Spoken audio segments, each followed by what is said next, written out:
Hace 70 años, la bomba nuclear cambió nuestra realidad para siempre. Por primera vez en la historia de la humanidad, ahora somos capaces de destruirnos a nosotros mismos como especie. La bomba lo cambió todo.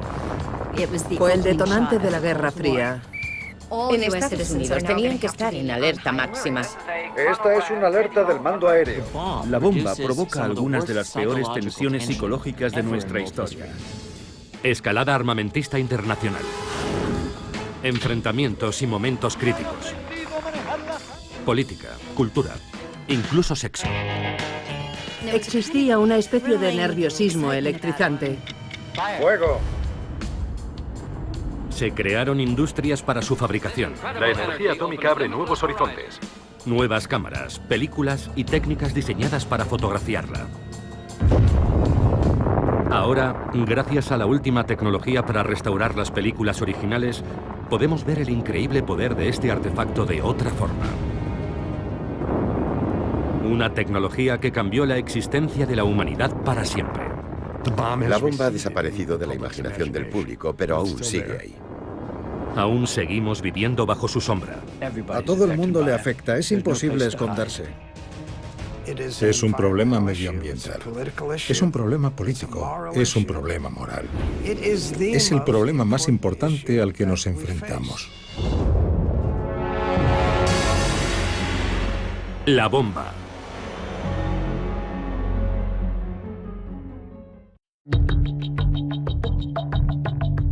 Apareció en el desierto de Nuevo México. En un lugar que los españoles habían llamado Jornada del Muerto. Aquí, a muchos kilómetros de cualquier lugar, la bomba cobró vida. El punto exacto es inaccesible, oculto en el interior de un campo de tiro militar de 8.000 kilómetros cuadrados. Pero una vez al año y durante unas horas, se abre al público.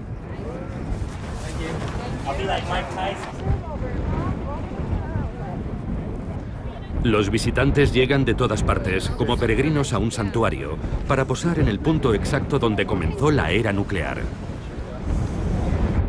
Aquí comenzó la era moderna. Es eso, un punto de inflexión. Es la zona cero, donde ocurrió todo. Sí, eso lo cambió todo. La bomba, que se probó aquí hace 70 años, convirtió la noche en día y colocó al mundo en un camino nuevo y peligroso. Fue el comienzo de más de 1000 explosiones nucleares a lo largo de 5 décadas. Prueba tras prueba, en paisajes desiertos e islas diminutas. Una guerra fría que conduciría al mundo al borde del abismo, produciendo un gigantesco arsenal de bombas, la mayoría de las cuales podrían destruir en un instante una ciudad y mucho más.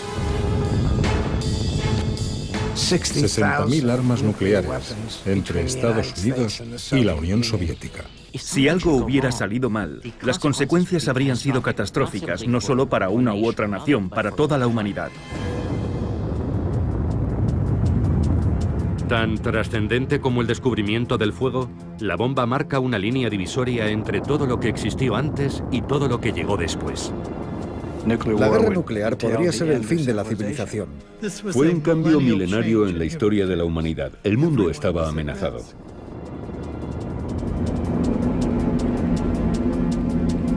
La fuerza que apareció por primera vez en este lugar. Un poder que supera a nuestra imaginación. ¿De dónde surgió?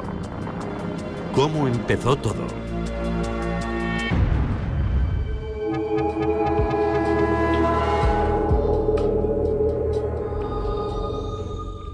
La comprensión sobre el funcionamiento del mundo sufrió una auténtica revolución. Y en 1938 en Alemania, y es importante subrayar en Alemania, tuvo lugar la mayor de todas las revoluciones. En Berlín, dos químicos alemanes, Otto Hahn y Fritz Strassmann, descubren que el uranio bombardeado con neutrones crea una nueva sustancia, el bario. No tienen ni idea de por qué, pero una amiga, la física Lise Meitner, se da cuenta rápidamente. Han dividido el átomo de uranio. lo que ella llama la fisión nuclear. Meitner publica sus conclusiones en la revista Nature. La noticia empieza a difundirse entre la comunidad internacional de físicos. Las implicaciones del descubrimiento fueron evidentes para todos los físicos. Con una pequeña cantidad de material podías producir una cantidad enorme de energía. El momento no podía ser peor. La Alemania nazi se encuentra en su punto álgido. Adolf Hitler está a punto de iniciar la Segunda Guerra Mundial.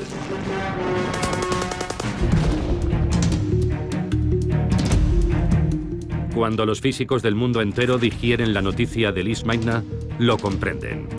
Este descubrimiento, la fisión nuclear, podría decidir el resultado de la guerra.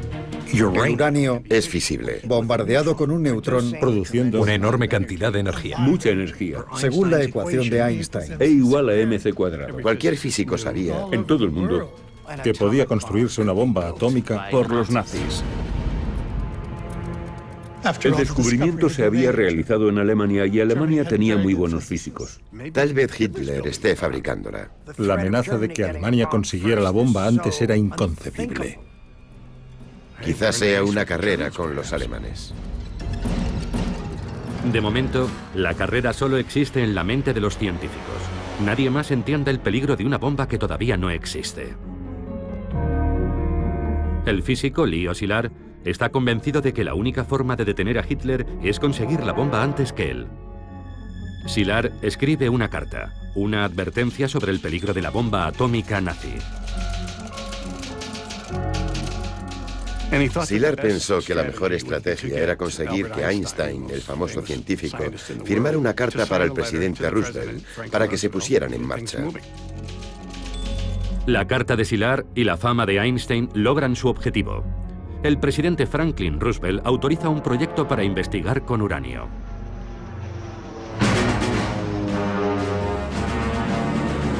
Dos años después, tiene lugar el ataque japonés sobre Pearl Harbor. Hitler declara la guerra a Estados Unidos. América lucha en dos guerras, contra Alemania en Europa y contra Japón en el Pacífico. De repente, el programa de investigación sobre el uranio de Roosevelt adquiere una importancia trascendental. Una investigación científica está a punto de convertirse en un programa de urgencia para fabricar la bomba atómica.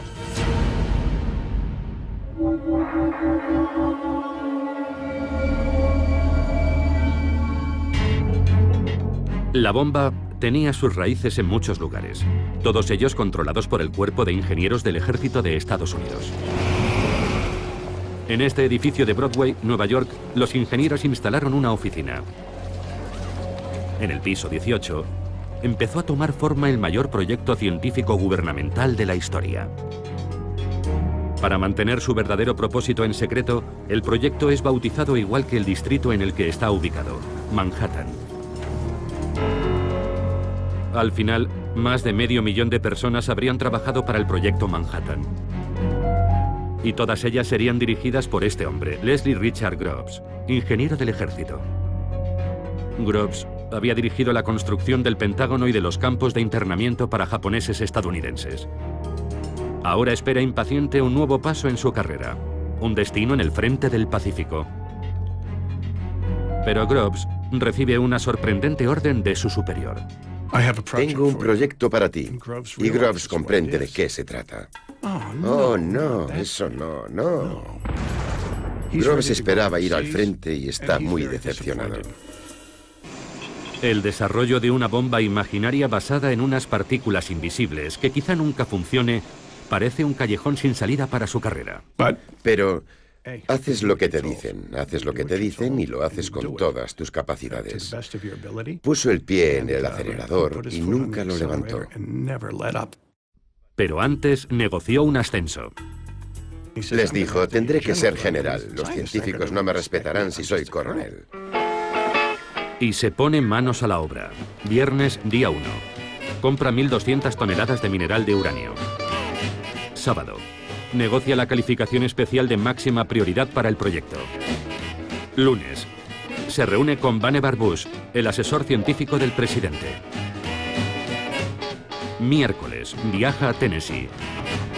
Compra 56.000 acres de tierra para sus fábricas. Después visita universidades y se reúne con científicos. Columbia, Harold Urey. Universidad de Chicago, Arthur Compton. Berkeley, California, Ernest Lawrence. Y de vuelta a Washington. Groves ha puesto en marcha el que se convertirá en un vasto complejo industrial, en menos de 2 meses. Solo falta una cosa, la bomba. Pasarán años antes de que el combustible de uranio esté listo para la bomba. El combustible de uranio se obtiene en diminutas partículas. Pero cuando esté listo, Groves necesitará un diseño de bomba que funcione.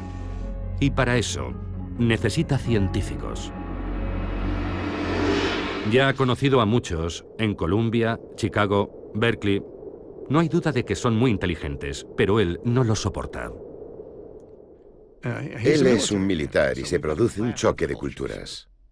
Groves era un hombre muy inteligente y sabía mucho de muchas cosas, pero casi nada de física. Y también era muy susceptible con la gente que le menospreciaba porque tenía doctorados que él no tenía. Intelectuales. Él piensa que esos tipos viven en las nubes, que no son muy prácticos y que políticamente son, en su gran mayoría, sospechosos. Hablan demasiado. ¿Qué pasa con la seguridad? Todo esto es alto secreto y ellos van chismorreando por todas partes. Tendrá que mantenerlos controlados. Groves necesita un científico con el que pueda trabajar. Alguien capaz de convertir las teorías en una bomba funcional. Y de dirigir un laboratorio. Y de manejar un equipo formado por las mentes más brillantes y caprichosas jamás reunidas en un solo lugar. Desoyendo el consejo de los físicos más veteranos de Estados Unidos, Groves elige a Robert Oppenheimer. ¿Oppenheimer? Oppenheimer dirigía seminarios para graduados de 15 personas, nada más. Ni un puesto de hamburguesas. Carecía de experiencia administrativa. El equipo de seguridad de Groves se oponía a Oppenheimer. Estaban horrorizados. Su mujer es comunista, su hermano es comunista, su cuñada es comunista. Aún así, el sensato general ve algo que le convence en este brillante soñador. Oppenheimer era muy bueno explicando las cosas. Y explicaba todo de una forma tan maravillosa y respetuosa al general Groves, que éste simplemente quedó deslumbrado y pensó, este es mi hombre. Fue una decisión brillante y muy perspicaz. Oppenheimer comprendía mejor que nadie lo que se necesitaba hacer. Y Oppenheimer vio en Groves algo absolutamente esencial, la habilidad de Groves para conseguirle todo lo que deseara. Cualquier persona, cualquier recurso, lo que fuera. El general Leslie Groves y el doctor Robert Oppenheimer, aun siendo completamente opuestos y cada uno de ellos un virtuoso a su manera, juntos estaban hechos para este momento. Estaban muy unidos y ambos vieron en el otro lo que yo llamo su camino a la inmortalidad.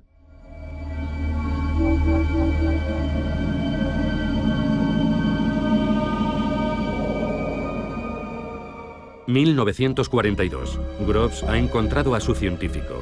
Ahora necesita un tipo especial de uranio, el 235, el único material que puede producir una explosión atómica. El uranio natural, el uranio 238, no sirve. Y ese es un gran problema.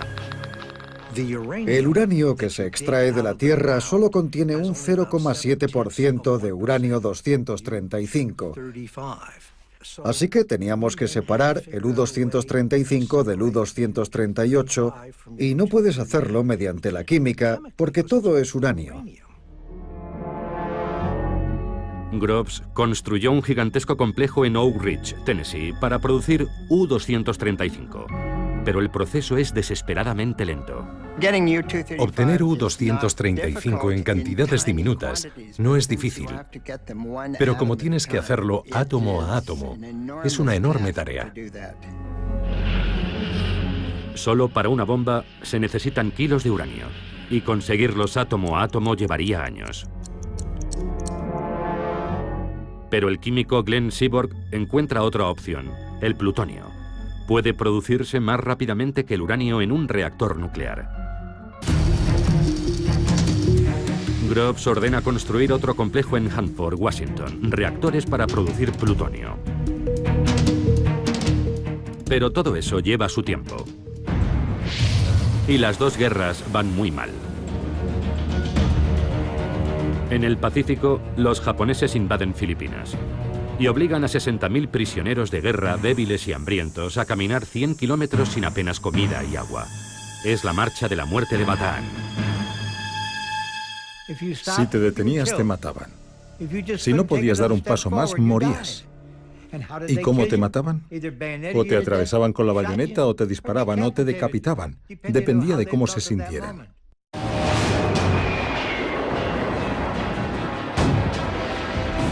La guerra con Alemania también va mal. Los submarinos alemanes siembran el caos en el Atlántico. Los ejércitos de Hitler ocupan Europa, el norte de África, y están machacando a la Unión Soviética. Y nadie sabe lo cerca que pueden estar los nazis de conseguir la bomba atómica. Groves está obsesionado con una pregunta. ¿Qué traman los alemanes? Los nazis ya han comenzado a cometer atrocidades innombrables. Si Adolf Hitler consigue la bomba, será imparable.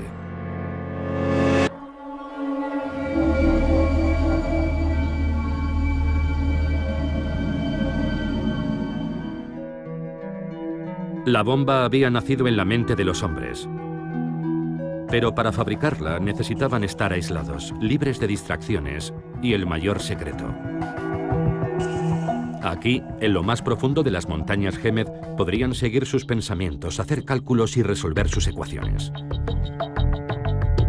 Los Álamos, Nuevo México, el lugar donde trabajaron los científicos, fue creado por y para la bomba. Hoy solo quedan algunos restos de sus comienzos. Una vieja cantina. Barracones del ejército. La casa de Robert Oppenheimer. Y el edificio principal de lo que antaño fue un colegio privado para chicos. En 1942, Oppenheimer le dice a Groves que este es el lugar perfecto para el laboratorio secreto.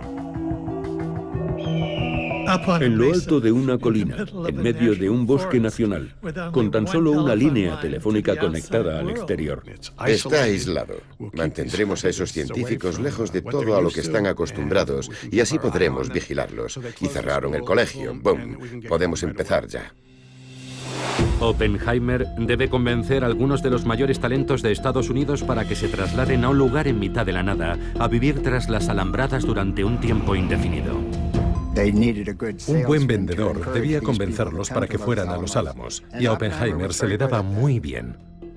Al final serían miles los reclutados para trabajar en la bomba. Hal Bell era ingeniero aeronáutico. Lily Horning y su esposo Don eran científicos. Para todos, su incorporación al proyecto empezó con una conversación críptica y misteriosa.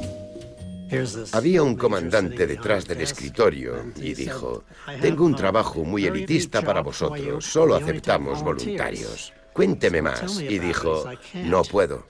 A Don le preguntaron: ¿te gustaría tener otro trabajo? Y dijo: cuéntame un poco más. Y él contestó: no puedo. Dígame dónde sería. No puedo. ¿En qué parte del país? ¿Norte, sur, oeste? No, no puedo decirle nada. Le pregunté: dígame lo que haría. No puedo. Yo le dije: si cree que voy a presentarme voluntario, está loco. No voy a arriesgar mi futuro por algo de lo que no sé absolutamente nada. Es ridículo.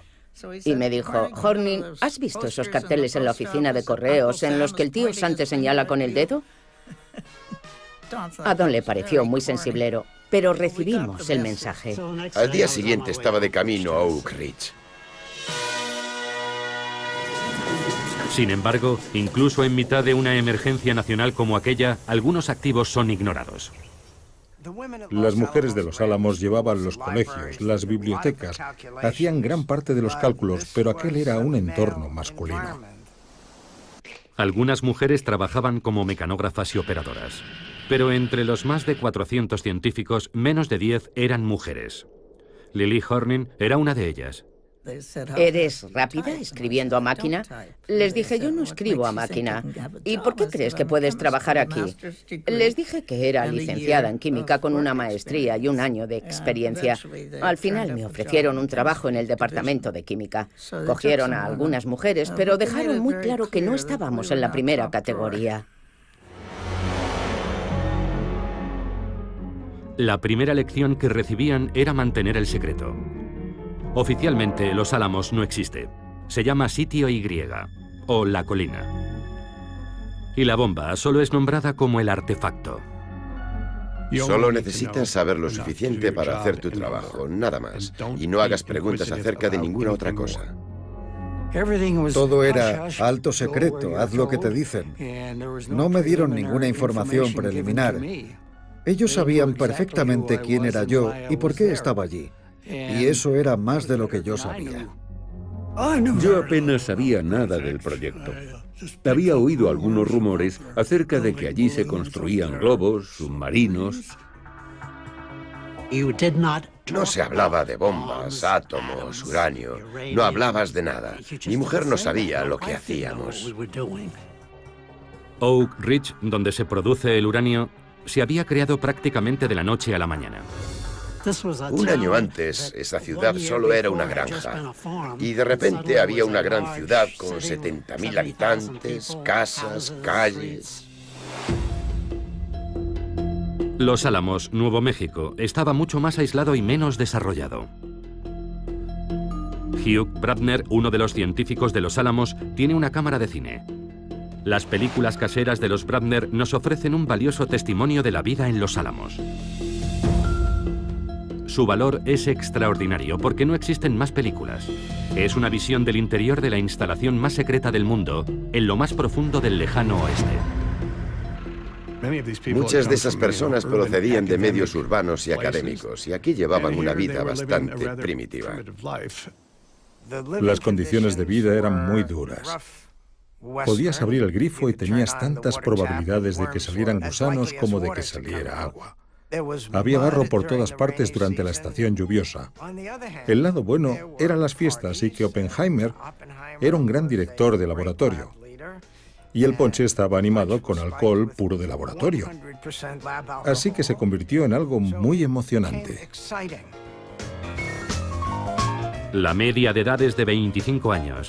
Y todos saben que su trabajo quizás sea lo único que pueda evitar una bomba atómica nazi. Yo llegué a Estados Unidos a los 12 años desde la Alemania de Hitler. Y mi motivación tenía mucho que ver con eso. A todos les dijeron que podían acortar la guerra con sus esfuerzos, y era todo lo que necesitaban saber. En la primavera de 1944 ya tienen un diseño. Se parece a un cañón. Una pieza de uranio fisible se dispara contra otra pieza, logrando una masa crítica y la explosión nuclear. Es muy simple, pero no hay combustible suficiente para probarlo. La producción de uranio es tan lenta que se necesitarían años para producir suficiente combustible para una sola bomba. El plutonio puede producirse con mayor rapidez, y esa es la clave para fabricar muchas bombas. El éxito del proyecto depende de que el plutonio funcione. Cuando el físico Emilio Gino Segre obtiene la primera y diminuta muestra de plutonio en Hanford, hace un descubrimiento terrible. Una bomba de plutonio no estallaría, se fundiría. La bomba de plutonio de tipo cañón no funcionaría. Era un desastre. Solo había uranio suficiente para una sola bomba de tipo cañón. Si no podían usar el plutonio, solo habría una bomba. Quizá los 350 millones de dólares iban a perderse porque el plutonio no funcionaría. En aquel momento, Oppenheimer pensó en dimitir de Los Álamos. Es un callejón sin salida. Descartan el diseño tipo cañón de plutonio y vuelven a empezar desde cero. Tras años de trabajo, solo cuentan con una única bomba de uranio. Verano de 1944. Los aliados han invadido Francia, pero el resultado aún es dudoso. Los científicos nazis han creado nuevas y aterradoras armas. El primer caza a reacción del mundo. Un misil de crucero. Y un cohete supersónico. Los nazis podrían estar muy cerca de conseguir la bomba atómica. Trabajaban en ello, pero no sabíamos lo cerca que estaban de conseguirlo. Si la conseguían antes, la guerra estaba perdida. En Los Álamos tienen una posible nueva forma de usar el plutonio. La implosión. Normalmente una explosión es hacia afuera. Esta vez iban a presionar una esfera de plutonio y a comprimirla. Coger una esfera de plutonio y usar explosivos para comprimirla podría ser imposible, pero es su única esperanza. Aquel era el mayor problema en Los Álamos. ¿Cómo hacer que el plutonio funcionara? Reorganizaron el laboratorio creando un programa para la implosión. Para solucionar el problema, traen desde Harvard al químico George Kistiakowsky. Kistiakowsky pasará el resto de 1944 y mucho más tiempo intentando desesperadamente que la implosión funcione. La implosión resulta ser un proceso complejo y desalentador, y Kistiakowsky y su pequeño equipo no logran avanzar. Entonces piden ayuda a los británicos, que envían algunos de sus mejores científicos. Groves quería que fueran investigados por posibles infracciones contra la seguridad. Los británicos dijeron, no es necesario, nosotros nos ocupamos. Entre los recién llegados se cuenta un silencioso y extraño refugiado alemán. Su nombre es Klaus Fuchs. Era un físico muy bueno. Hizo sugerencias interesantes y era muy colaborador. Pero era un tipo raro. Yo me sentía incómoda. Aunque nadie parecía saberlo, además de ser brillante y extraño, Klaus Fuchs es un comunista entregado. Pocos años después, su paso por Los Álamos volvería para atormentar a Groves y a Oppenheimer.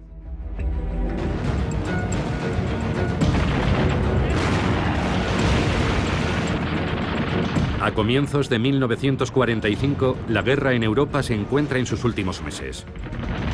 La Alemania nazi está siendo aplastada por estadounidenses, británicos y franceses en el oeste, y soviéticos en el este. En Los Álamos, el diseño de la bomba de uranio de tipo cañón está terminada, y solo falta el uranio. En verano habrá suficiente para una sola bomba. En cuanto a la bomba de plutonio, siguen trabajando en la implosión. Entonces, en abril, sucede la tragedia. Cuando supieron que su presidente había muerto, la gente corriente preguntó a la señora Roosevelt, ¿qué podemos hacer para ayudar? Ahora la máxima autoridad sobre la bomba recae sobre el nuevo presidente Harry Truman. Mis obligaciones y responsabilidades son claras, y las he asumido. Pero hay una enorme responsabilidad que no está nada clara. Increíblemente, Truman nunca ha oído hablar de la bomba. Acepta una responsabilidad de la que nunca había oído hablar. Roosevelt no se lo había contado. Truman, el vicepresidente durante 82 días, solo se había reunido una vez con Roosevelt para hacerse una fotografía. Por cierto, estás al mando de un proyecto que podría terminar con la civilización. Muchas gracias. En mayo, Alemania se rinde. La guerra en Europa ha terminado.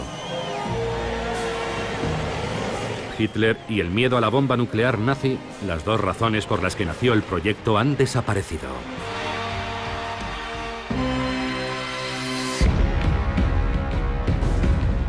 Pero en el Pacífico la guerra contra Japón sigue siendo feroz. El trabajo no había terminado. Yo era un niño de 7 años en aquella primavera de 1945 y recuerdo que seguían muriendo hombres jóvenes cada día. Puede que el temor a Alemania inspirara la carrera nuclear, pero Japón es ahora el único enemigo y por lo tanto el objetivo de la bomba.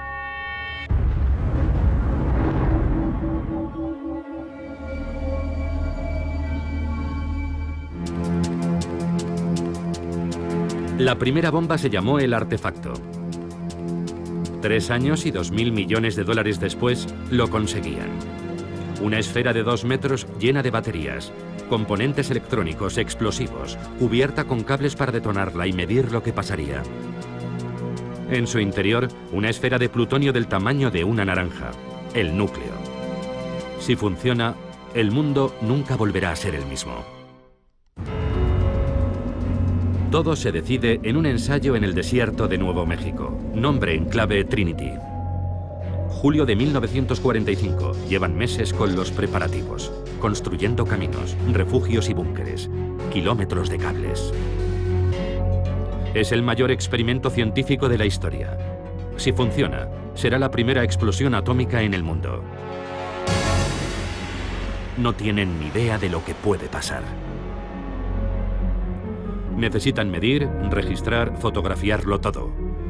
Niveles de radiación, ondas expansivas, temperaturas, todo se desconoce y debe documentarse.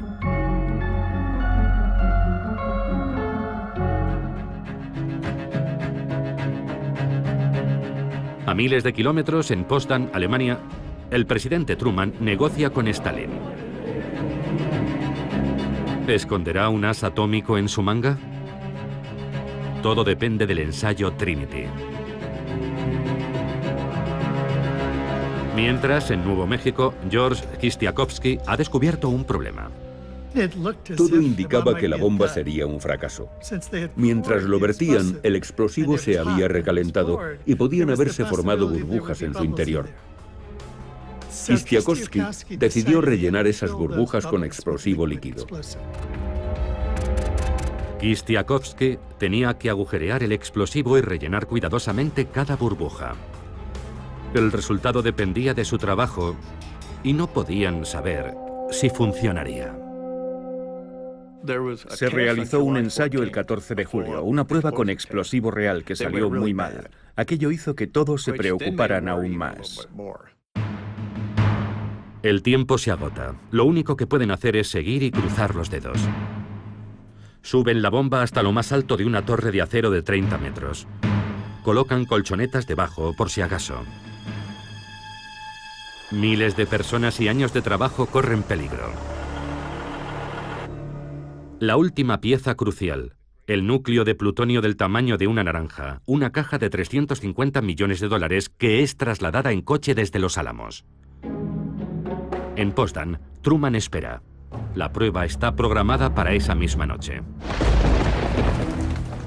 Empezó a llover y tuvieron que posponer la prueba.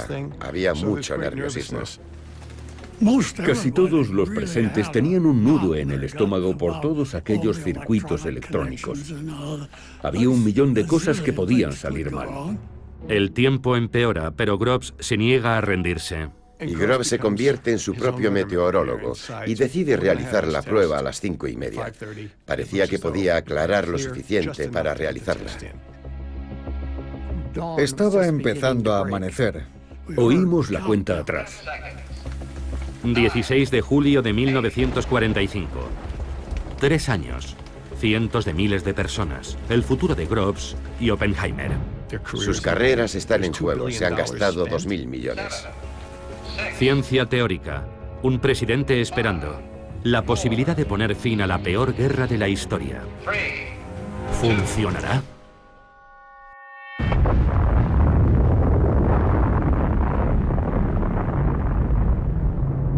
El mundo nunca volverá a ser el mismo.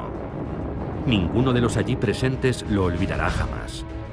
No podía creer que lo hubiera visto con los ojos cerrados. Fue la visión más increíble que he visto en toda mi vida. Al principio era de un resplandeciente color blanco y amarillo. Después cambió a rojo, naranja, púrpura, azul. Yo estaba allí de pie con la boca abierta.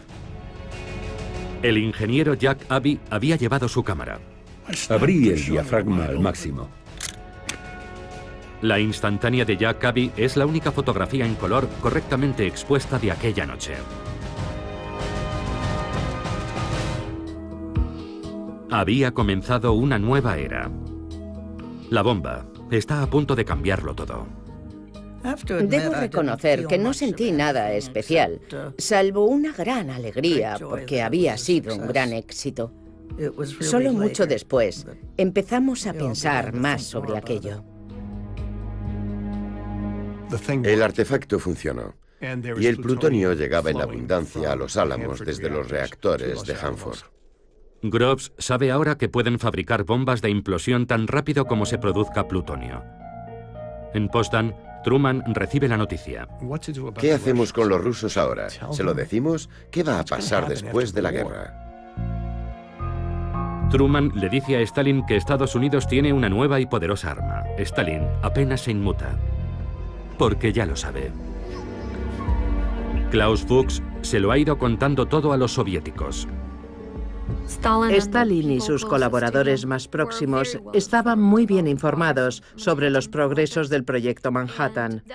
Y en parte por eso, en Potsdam, Stalin se limitó a mirarlos y no dijo nada. De regreso en Estados Unidos con la bomba convertida en realidad, algunos científicos comienzan a tener dudas acerca de su utilización. Leo Szilard, quien había alertado sobre la bomba nazi, envía una petición al presidente pidiéndole que piense en las implicaciones morales. Creo que los científicos estaban divididos a partes iguales, a favor y en contra de la bomba. A los científicos también les preocupa que el empleo de armas nucleares pueda poner a Estados Unidos en peligro después de la guerra, alentando a Stalin a fabricar su propia bomba. Pensaban que si se usaba la bomba podría precipitarse una carrera armamentista nuclear con los soviéticos. Algunos científicos piden que se haga una demostración con la bomba para dar a los japoneses la oportunidad de rendirse. Pero para los japoneses, la rendición no parece ser una opción. Al contrario, envían a sus kamikazes contra los barcos estadounidenses. Batalla tras batalla, sus soldados prefieren inmolarse antes que ser capturados. Estados Unidos comienza a atacar sus ciudades con bombas incendiarias. 100.000 japoneses mueren en una noche solo en Tokio. Han perdido la guerra, pero siguen negándose a rendirse. El siguiente paso parece inevitable: invadir Japón. Probablemente mueran miles de estadounidenses y puede que millones de japoneses. Para Harry Truman, la bomba es, con diferencia, el mal menor. Me enfrento a una invasión terrestre de Japón. Así que si hay algo que pueda acabar con la guerra antes de llegar a eso y evitarlo, adelante. El 26 de julio los japoneses reciben un ultimátum. O se rinden incondicionalmente o serán destruidos. A los japoneses no les interesa una rendición incondicional. Quieren que su emperador siga en el poder. Quieren dirigir sus propios procesos por crímenes de guerra. No quieren que Estados Unidos ocupe su territorio. Los japoneses rechazan el ultimátum. Es entonces cuando todas las piezas comienzan a encajar. Unos líderes japoneses incapaces de detenerse. Un proyecto de $2.000 millones en la carrera por fabricar la bomba atómica. Y un presidente enfrentado a una guerra terrible que ve una alternativa.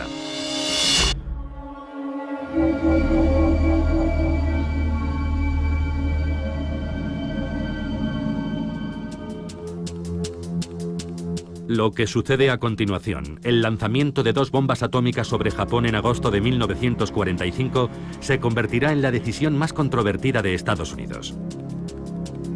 Increíblemente, 70 años después, las evidencias sugieren que en realidad el presidente nunca dio la orden. Quizá una vez fabricada la bomba, fuera más difícil detenerla que lanzarla. Existe un debate acerca de si Truman autorizó realmente o no el uso de la bomba. Y mi opinión es que él nunca lo hizo, que la inercia era tan grande que Truman, nuevo en el cargo, decidió no interferir con los planes en curso. En la isla Tinian, en el Pacífico, la bomba de uranio apodada Little Boy está lista. No se ha probado, pero es tan sencilla que están seguros de que funcionará. La bomba es cargada en el B-29 Enola Gay. El 6 de agosto, pocas horas antes del amanecer, despega el bombardero. Volará 2.500 kilómetros a través de la noche. A las 8:15 de la mañana lanza la bomba sobre Hiroshima. La bomba es ahora dueña de su destino. Cuando llega a los 600 metros, explota. La bola de fuego de 500 metros de radio alcanza una temperatura de 10.000 grados. Todo lo que está cerca de su centro se volatiliza. La onda expansiva destruye edificios, arrasándolo todo a su paso. Prácticamente todo, en un radio de 2 kilómetros, queda completamente destruido. Solo están en pie algunas estructuras de hormigón. Allá donde algo o alguien absorbe el calor, queda una sombra.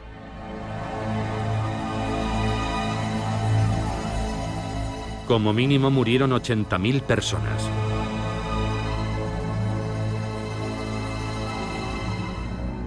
Otros bombardeos habían matado a más gente. La novedad de Hiroshima es lo fácil que ha sido. Un avión, una bomba. A pesar de todo, incluso después de aquello, los japoneses no se rinden. La conmoción tras la primera bomba no fue suficiente. Al principio ni siquiera aceptaban que Hiroshima hubiera sido bombardeada. Los japoneses tenían su propio plan para acabar con la guerra. Mantenían conversaciones secretas con los soviéticos, con la esperanza de que los rusos rompieran su acuerdo con Estados Unidos. Querían una rendición condicional. 2 días después, la Unión Soviética declara la guerra a Japón. Las negociaciones que esperaba Japón para una rendición condicional están rotas. Aún así, sigue sin haber señales de rendición. El nivel de resistencia en el gobierno japonés era muy difícil de entender. Era muy grande. En Tinian, los soldados preparan la siguiente bomba, apodada Fat Man, mientras el presidente Truman se dirige a la nación. Si no aceptan nuestras condiciones, pueden esperar una lluvia de destrucción desde el aire como la que nunca se ha visto en esta tierra. El 9 de agosto despega un B-29 con la bomba Fat Man a bordo. El objetivo es Kokura. Pero las nubes ocultan Kokura y el avión cambia de rumbo hacia un objetivo alternativo. Miles de personas se han salvado gracias a la nubosidad. Otras morirán en su lugar. La segunda ciudad alcanzada por la bomba atómica no será Kokura, sino Nagasaki.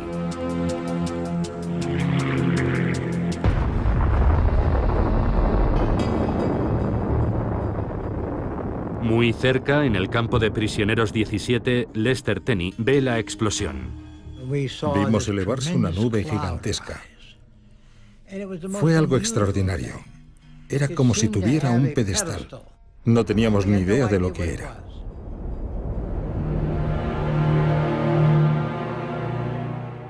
$70.000 personas murieron. Pero a pesar de la invasión soviética y las 2 bombas, los líderes japoneses seguían negándose a aceptar la rendición. Los rusos les invaden y aún así no se rinden. Cuando lanzan la segunda bomba, el emperador decide rendirse. Incluso entonces el ejército japonés se niega. Nada habla a favor de los japoneses. Nada. El emperador y sus consejeros despreciaban totalmente las vidas de los ciudadanos que se habían perdido. Les traía sin cuidado el sufrimiento que estaba padeciendo su pueblo. Mientras los líderes japoneses intentan tomar una decisión, Groves planea más ataques nucleares. Las órdenes relativas a las bombas son seguir usándolas en cuanto estén listas. Esa es una frase muy importante, es decir, lanzar otra bomba tras Nagasaki si es necesario, y otra bomba después de esa si es necesario, y otra después. Lanzarán bombas atómicas tan pronto como sean construidas, 3 o 4 al mes. Al final Truman dijo, basta. Ni una bomba más hasta que el presidente lo autorice. Por fin, un día después de Nagasaki, Japón acepta rendirse con una condición: conservar a su emperador. Esta tarde he recibido la rendición incondicional de Japón. Truman la acepta, pero la califica de incondicional. Esa era la esperanza de Japón, una rendición condicional para tener algo que decir en cómo sucedería. En el campo de prisioneros de guerra 17, los prisioneros notan que pasa algo, pero no saben qué. Lester Tenney hace un osado experimento: hablar con un guardia sin hacerle una reverencia. Si veías a un soldado japonés a 2 calles de distancia, tenías que detenerte, ir hacia él y hacer una reverencia. O te golpeaban. Yo salí y vi a un soldado japonés muy cerca. Me acerqué a él y en mi mejor japonés le dije: Konnichiwa, Tomodachi. Y no me paré ni le hice la reverencia. Él se puso en posición de firmes y 5 o 6 segundos después se inclinó ante mí. Se inclinó ante mí. La guerra ha terminado. La guerra había terminado. Así de fácil. El 2 de septiembre de 1945, Japón firma los documentos de su rendición. La Segunda Guerra Mundial ha terminado. La guerra había terminado. Nos sentimos muy aliviados. Es oficial, la guerra ha terminado y la victoria es nuestra.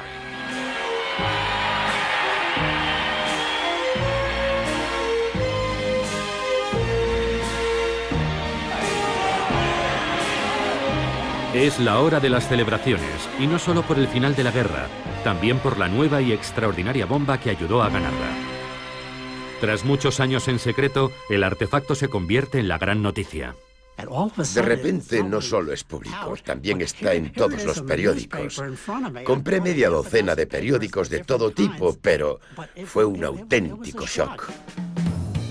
Es una era completamente nueva, la era atómica, con una historia propia sobre su génesis. Ciudades secretas, fábricas gigantescas, el genio y el general pasan a formar parte de la cultura popular. Y la prensa enloquece. La era atómica entra en el umbral de la historia. Y se descubre el pastel. ¿Qué opina de la bomba a Japón? Era nuevo. Un invento americano. Jóvenes y brillantes científicos son llamados a filas. El laboratorio de los Álamos.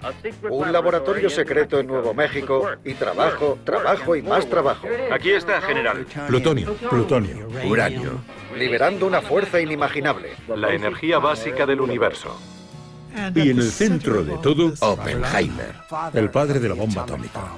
Un hombre famoso en Estados Unidos. Más que Einstein. El triunfo de la bomba. Ganar la guerra con la ciencia parece la historia perfecta del éxito americano. Menos mal que se lanzó, acabó con la guerra, salvó vidas. Fin de la historia.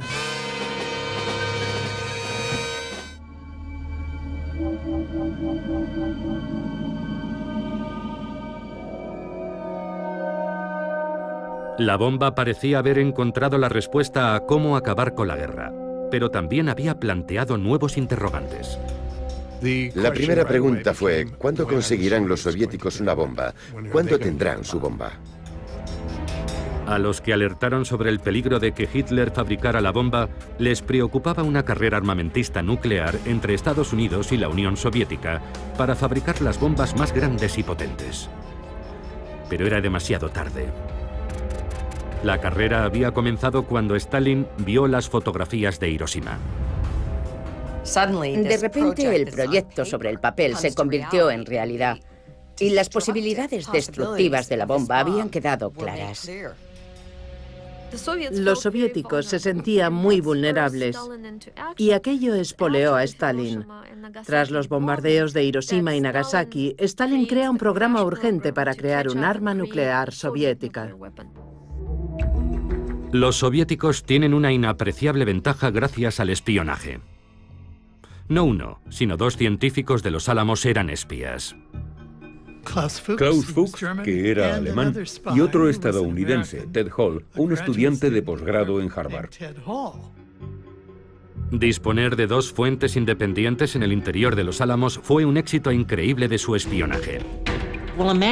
Imaginemos cuando Apple estaba diseñando el iPhone y que los competidores de Apple tuvieran 2 personas en la sala con Steve Jobs, observando el trabajo de Steve Jobs, intentando resolver los diferentes problemas y errores. No necesitarían cometer los errores de Jobs. Eso es lo que hace a Fuchs y Hall tan valiosos y extraordinarios en la historia del espionaje y en la historia de la ciencia. En Estados Unidos, nadie sabe lo cerca que están los soviéticos de conseguir la bomba.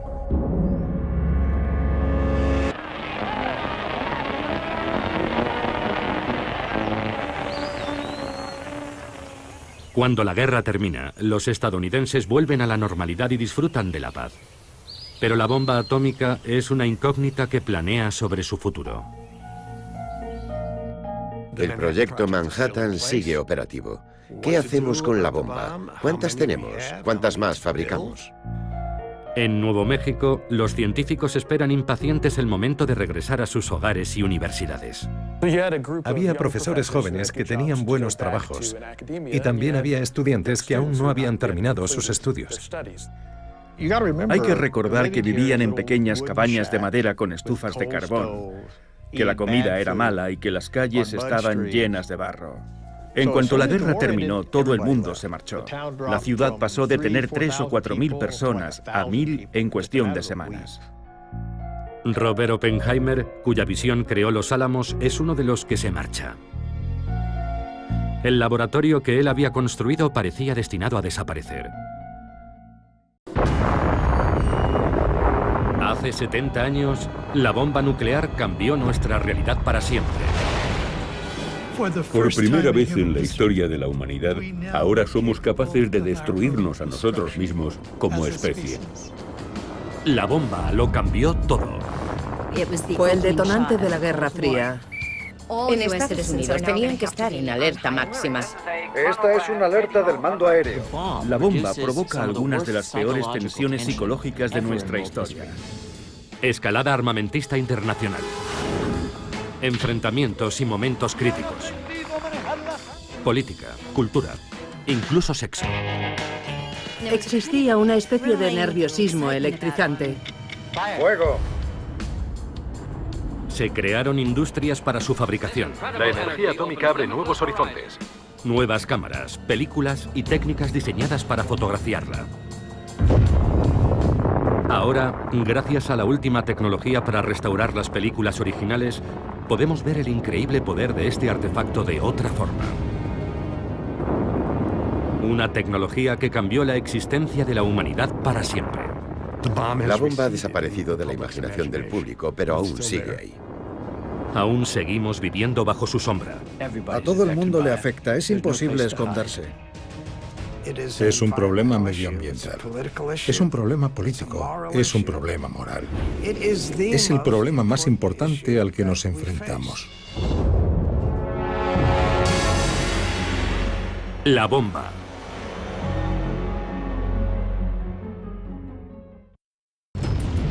En el verano de 1945, Trinity, Hiroshima y Nagasaki abrieron la puerta a una nueva era. Pero no sería hasta un año después, en el verano de 1946, cuando un hecho crucial decidiría el futuro de la bomba. Estamos aquí para escoger entre los vivos y los muertos. En junio, en las Naciones Unidas, Estados Unidos ofrece al mundo un plan para deshacerse de la bomba atómica. 1.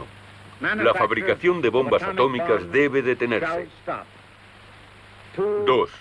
Todas las bombas existentes serán destruidas en cuanto se firme el tratado. Estados Unidos renunciará a sus bombas atómicas si el resto de los países se compromete a no construirlas y aceptan las inspecciones. Es lo que se conocerá como confiar pero verificar. Los soviéticos se niegan a aceptar nada a menos que Estados Unidos desmantele su arsenal. La batalla para salvar a la humanidad de su propia destrucción sigue detenida. Es más tarde de lo que pensamos y aún no hay un acuerdo. El debate prosigue. En junio de 1946, la carrera armamentista nuclear está a punto de explotar. El tiempo se mide en segundos. 5, 4, 3, 2, 1... ¡Fuego! Pocas semanas después, una bomba atómica envía al fondo del océano a una gran flota de buques de guerra. Hoy, esos barcos siguen en el mismo lugar en el que se hundieron, en el atolón de Bikini. Allí, en julio de 1946, por primera vez, el público está invitado a presenciar una explosión atómica. El ejército estadounidense descubrirá su vulnerabilidad ante su propia bomba. El futuro de los Álamos quedará garantizado. Todo ello como resultado de un acontecimiento llamado Crossroads, encrucijada. Crossroads es la idea de este hombre. Louis Strauss, o Strauss, como le gustaba que le llamaran. Una figura curiosa, un vendedor de zapatos que se había hecho muy rico. Era almirante de la Armada, aunque nunca había pisado un barco. Un político extremadamente ambicioso. Strauss está preocupado por la Armada. ¿Cómo afectará la bomba atómica a su futuro? ¿Qué teníamos en el país? Teníamos al ejército y a la marina. ¿Qué significa la bomba para ellos? Es lo que hay que tener, el arma decisiva. Todos la quieren. Pero solo la tiene la Fuerza Aérea, que en 1946 sigue formando parte del ejército. Para la gente, la Armada estaba obsoleta y la Fuerza Aérea controlaría cómo se ganan las guerras. El argumento en la Marina durante la Guerra Fría era: la Unión Soviética es nuestro adversario, el ejército es nuestro enemigo. Louis Strauss cree tener la respuesta para el problema de la Marina. Un ensayo nuclear para demostrar que los buques de la Armada pueden sobrevivir a las bombas atómicas. La Operación Crossroads. Una especie de competición entre la Marina y el ejército. Los bombarderos de la Fuerza Aérea intentarían hundir los buques de la Marina. La primera baja en esta contienda es Leslie Groves. La Marina, no Groves, estará al mando de la Operación Crossroads. Harán la prueba en mitad del Océano Pacífico, en la pequeña isla de Bikini. La Marina desaloja a los habitantes y reúne a la flota que hará de blanco. 90 barcos capturados a alemanes y japoneses y excedentes de Estados Unidos serán bombardeados.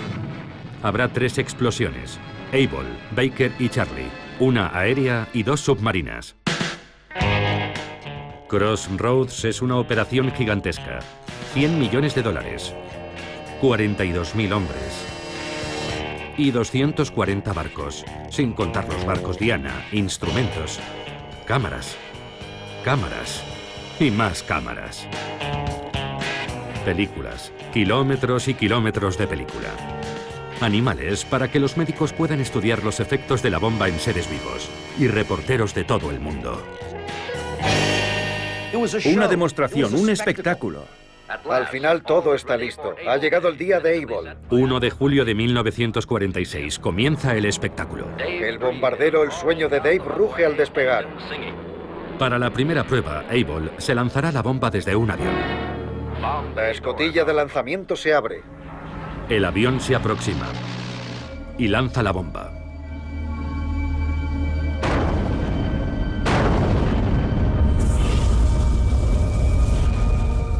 Se produce una miríada de efectos majestuosos, deslumbrantes, imponentes, que solo las cámaras registran con detalle. La bomba, el mismo modelo que Fat Man, lanzada sobre Nagasaki, tiene una potencia equivalente a 20.000 toneladas de TNT. B-17 no tripulados, dirigidos por control remoto, se aproximan al hongo nuclear para hacer mediciones. Es la primera explosión nuclear presenciada por el público. Pero el público está a 30 kilómetros. Y tras semejante demostración... El tamaño de la explosión ha sido un poco decepcionante. No podías ver los aviones volando y la primera reacción fue: ¿eso es la bomba atómica? No era para tanto. 3 semanas después, la segunda prueba, Baker. Esta vez la detonación será submarina. Los científicos creen que es una pésima idea. Advierten de que la detonación bajo el agua creará una mezcla explosiva de radioactividad liberando plutonio suficiente como para envenenar a todas las Fuerzas Armadas de Estados Unidos. Sabían qué pasaría en una explosión submarina, que contaminaría mucho, pero imagino que Blandy no los escuchó. El almirante de navío William Blandy es el hombre al mando de la operación Crossroads y tiene un problema de relaciones públicas. No soy un playboy atómico como algunos me han llamado. No lance esas bombas por capricho personal. Para muchos es un despilfarro. La bomba no iniciará una reacción en cadena en el agua, convirtiéndola en vapor y dejando a todos los barcos en el fondo de los océanos. Hubo una presión tremenda por parte de la Marina para convencer al público de que la prueba merecía la pena. El atolón Bikini y el día Baker. La explosión submarina de la quinta bomba atómica. La bomba y los instrumentos están preparados. A bordo del buque de lanzamiento están en máxima tensión. 5 circuitos de radiocontrol provocarán la detonación en este preludio de la guerra de los botones. 3, 2, 1, fuego.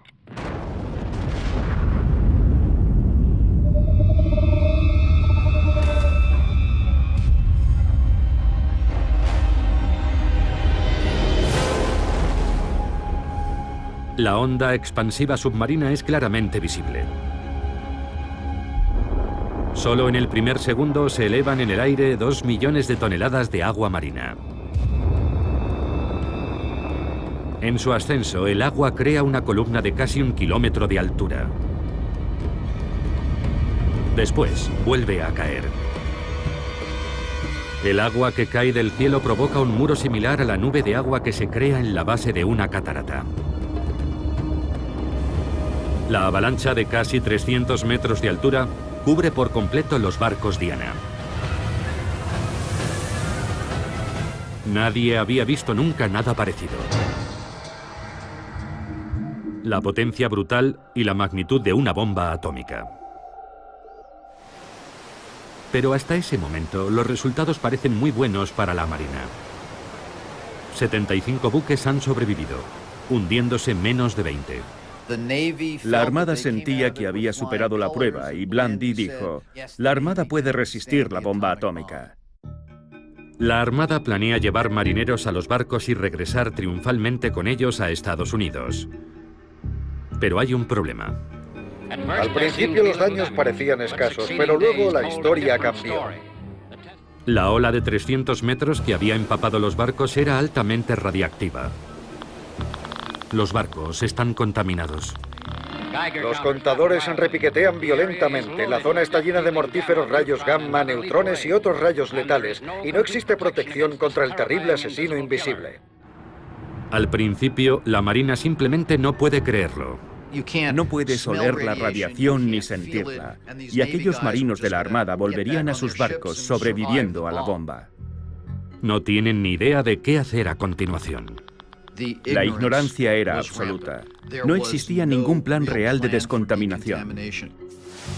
Intentan limpiar los barcos con agua marina a presión.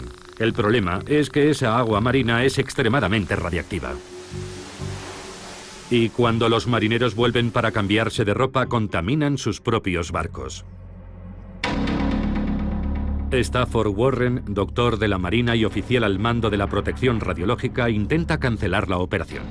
Stafford Warren no quiere que los marines vuelvan a los barcos, pero es muy duro enfrentarse a toda la Marina de Estados Unidos.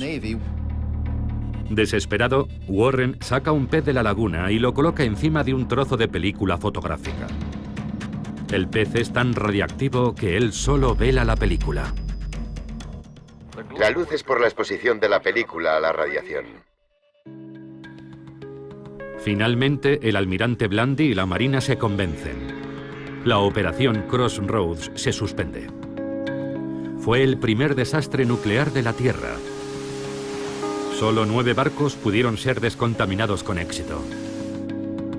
El resto fueron remolcados y hundidos deliberadamente.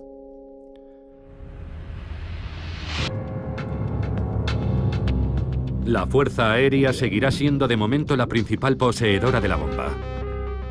La operación Crossroads resultó ser beneficiosa para los Álamos. Dudo que el laboratorio hubiera seguido operativo mucho tiempo si no hubiéramos tenido un cliente. Pero la Armada nos encargó un trabajo y mantuvo el laboratorio en marcha en momentos de gran incertidumbre. Después de julio de 1946, el laboratorio siguió creciendo, construyendo y probando más y más bombas durante las siguientes décadas.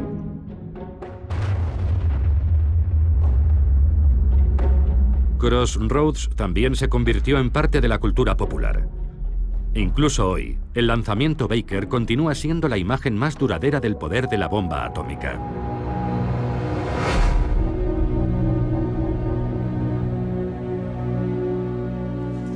Pocas semanas después de la segunda bomba de Crossroads, un acontecimiento inesperado daría a los estadounidenses una visión mucho más oscura de la bomba. Por primera vez, se abre un gran debate público sobre su utilización. El 31 de agosto aparece el último número de la revista The New Yorker. En su portada, una optimista visión de un día de verano en Central Park. En su interior, un retrato muy diferente de otra ciudad, un día de verano. Un solo artículo ocupa todo el número, un reportaje de John Hersey sobre la experiencia de los habitantes de Hiroshima, contada a través de los testimonios de 6 supervivientes. Uno es un sacerdote católico, otra es la viuda de un sastre. Un par de ellos son médicos, son personas con las que un americano puede identificarse. El número especial se agota en pocas horas. Hiroshima por John Hersey. Este sorprendente reportaje en la revista The New Yorker ha conmovido a los americanos. Emisoras de Inglaterra, Canadá, Australia y Estados Unidos se saltan su programación y emiten lecturas dramatizadas. Esta crónica del sufrimiento y la destrucción no es una defensa del enemigo, es una advertencia. Lo que les pasó a los habitantes de Hiroshima hace un año podría suceder de nuevo en cualquier parte. Capítulo 1. Un resplandor silencioso. Exactamente a las 8:15 de la mañana. Nadie había visto nunca las consecuencias de una bomba nuclear, y el conocimiento de lo que aquello había significado no se comprendió realmente hasta mucho tiempo después. En agosto de 1946, un año después de Hiroshima, un ensayo ofrece al mundo una perspectiva completamente nueva sobre la bomba. Las consecuencias son enormes. El libro hace que la gente comience a replantearse su opinión sobre las bombas nucleares. Pero las armas nucleares son ahora el elemento clave para la seguridad del país. Truman y sus asesores empiezan a pensar que el armamento nuclear puede ser la base de la diplomacia. Al exsecretario de Guerra, Henry Stimson, le preocupa que los estadounidenses comiencen a oponerse a las armas nucleares, y escribe una respuesta al reportaje de The New Yorker justificando el uso de la bomba. Cuenta que había dos opciones, usar la bomba o invadir Japón. Y ese es un planteamiento falso. Había otras alternativas, tanto a la bomba como a la invasión. ¿Se habría rendido Japón si no se hubiera usado la bomba atómica? Es imposible contestar. No se puede reescribir la historia. Si Truman no hubiera usado la bomba, ¿por qué no lo hizo? ¿Mi hijo murió porque tú no usaste la bomba? Un avión americano ha lanzado hoy en tierra. El debate ha continuado hasta hoy. La única certeza es que la vida en la era atómica resultó ser mucho más complicada de lo que se creía cuando apareció la primera bomba atómica.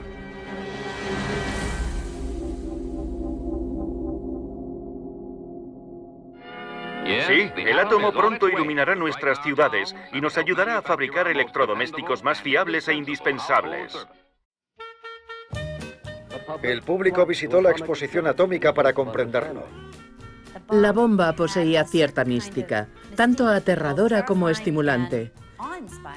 Existía otra faceta de la era atómica, los rayos X y la medicina, la energía atómica y todas esas cosas que iban a contribuir a una vida mejor. El átomo ha llegado a la ciudad. Atomic power was given by the mighty hand of God. Atomic power. ¿Y los electrodomésticos funcionarán con energía atómica? Esta prosperidad la alimenta un metal más precioso que el oro y la plata. Hay uranio en las colinas. Protegerá su salud, mejorará sus alimentos, le proporcionará productos más baratos y una mayor seguridad. Hiroshima and Nagasaki paid a big price for their sins. When scourged from the face of earth, their battle could not win. El átomo pacífico ya no es un sueño de laboratorio, es algo que ya está aquí, produciendo milagros. ¿Esta máquina también funcionará con energía atómica? Como si funciona con queroseno, mientras yo sea el que dé al interruptor. Con el uso creciente de la energía atómica, más ciudades se convertirán en ciudades atómicas. Una parte de la primera era atómica sigue hoy igual de fuerte. ¿De dónde viene el bikini? El creador del bañador lo diseñó 4 días después de los ensayos en la isla Bikini, debido a su peligroso potencial explosivo.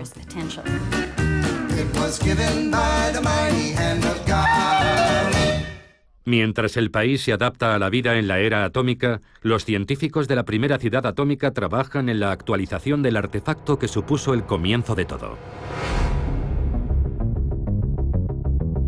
Todas las bombas estadounidenses seguían manteniendo el diseño original de la primera bomba de implosión probada en Trinity y lanzada sobre Nagasaki, Fat Man. Muy pocos imaginan lo rudimentaria que era en realidad. Era un proyecto de feria de ciencias. No se producía en serie, estaba hecha a mano. Los artesanos ensamblaban las piezas, tardaban una semana en construirla. 2 años después de Crossroads, tenían un nuevo diseño que probar. Se realizarían 3 ensayos en la isla del Pacífico de Enewetak. Sandstone era el nombre en clave de la operación. La operación se componía de 3 pruebas, rayos X, Yoke y Zebra, y en cada una se probaría un diseño diferente de bomba. Pero esta vez el público y la prensa no están invitados. 5, 4, 3, 2, 1.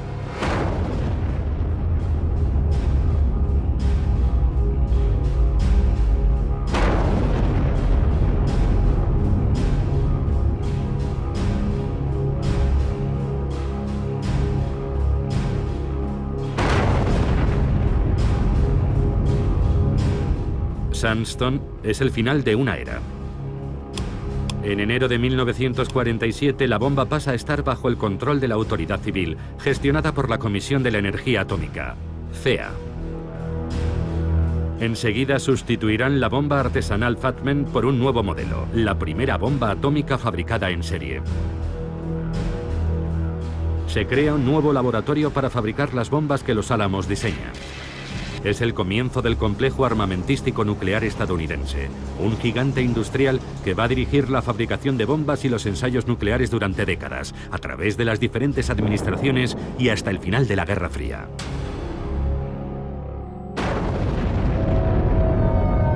Un año después de Sandstone hay una nueva prueba nuclear. Pero esta vez no es en Bikini, en Enewetak o en Nuevo México. Es en Kazajistán. Ante la inmensa sorpresa de todos, la Unión Soviética probó su primera bomba atómica, y el equilibrio de fuerzas cambió de forma repentina y radical. Probar la bomba atómica en la Unión Soviética era muy importante. Era una cuestión de equilibrio. Si tienes esa posibilidad, te sientes mucho más seguro. Psicológicamente nos pusimos al mismo nivel que Estados Unidos. Estados Unidos ya no podía darnos órdenes.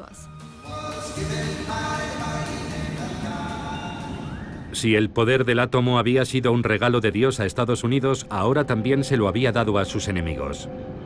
Para Estados Unidos fue un momento aterrador. ¿Cómo debía responder al hecho de que la Unión Soviética tuviera también la bomba atómica? Necesitábamos un salto cualitativo para dejar atrás a los soviéticos y seguir por delante de ellos. Algunos piensan que la respuesta es la fusión de hidrógeno, la misma energía que se produce en el Sol.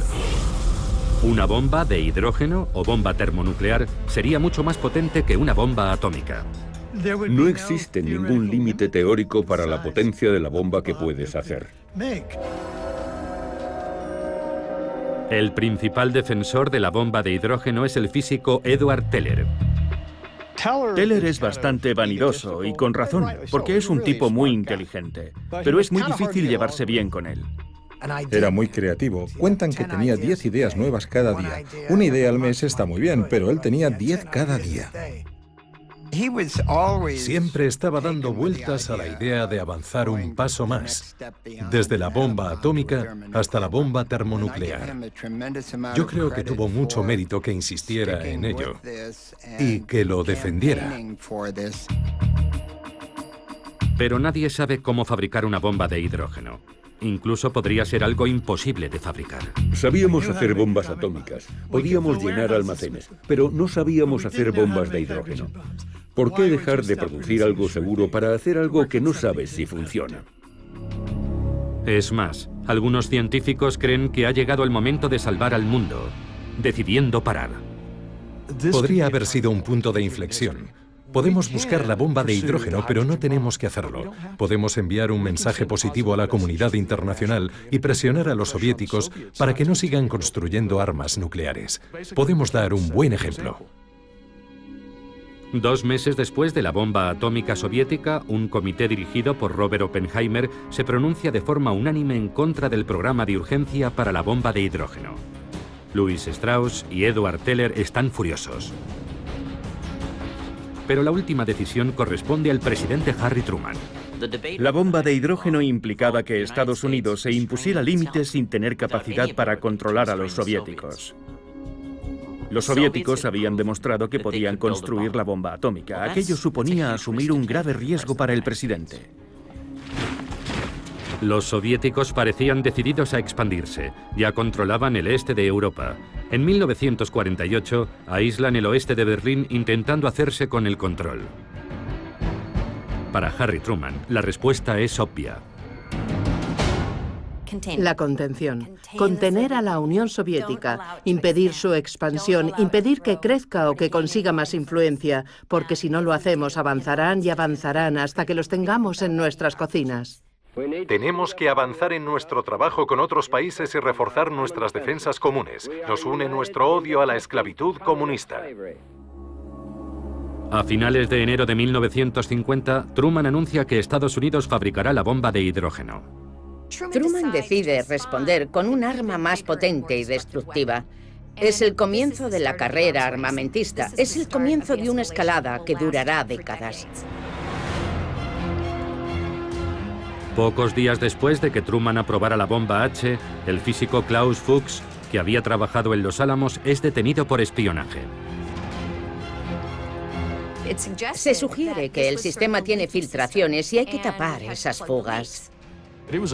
Fue una conmoción. Era uno de los principales acontecimientos que condujeron a la era del macartismo y del peligro rojo.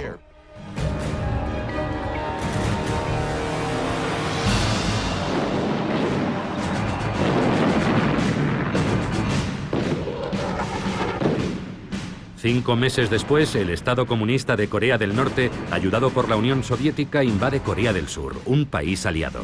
En 2 días los tanques llegarán a Seúl, la capital del país. La Guerra Fría no fue tan fría, fue muy caliente desde el principio. En todas partes se libraban guerras subsidiarias entre Estados Unidos y la Unión Soviética. Cuando la guerra de Corea se complica, Estados Unidos empieza a prepararse para usar la bomba atómica, pero muy pronto descubre un problema. Corea es un país montañoso y existía la preocupación de que las bombas no fueran muy efectivas. Si usábamos la bomba, su capacidad disuasoria podría disminuir ante los ojos de la Unión Soviética. Por eso no se usó en Corea.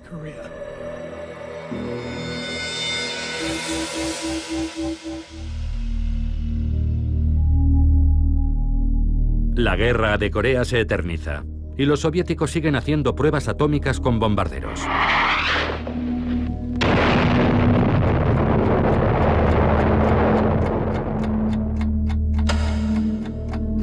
Algunos científicos atómicos crearon un símbolo para mostrar lo cerca que estaba el mundo de una catástrofe nuclear, el reloj del apocalipsis. Al principio, la aguja se colocó a 7 minutos de la medianoche. Pero con la carrera armamentista nuclear acelerándose, se vuelve a colocar a 3 minutos de la medianoche. 3 minutos para el desastre global.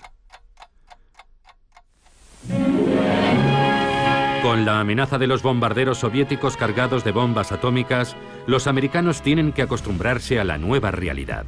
Pueden atacarnos en nuestra propia casa. La línea del frente es el jardín de tu casa.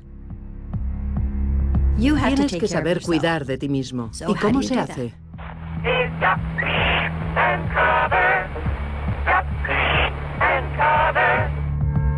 Puedes esconderte bajo el escritorio, refugiarte en el sótano y sobrevivir a todo esto.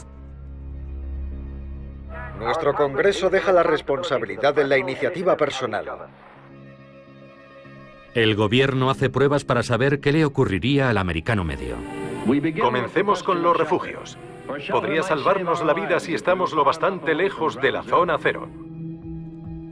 Colocaron a una familia de maniquís vestidos con ropa de JCPenney dentro de una casa típica de los suburbios. La amueblaron, llevaron comida, latas de conservas y la volaron. 5, 4, 3, 2, 1.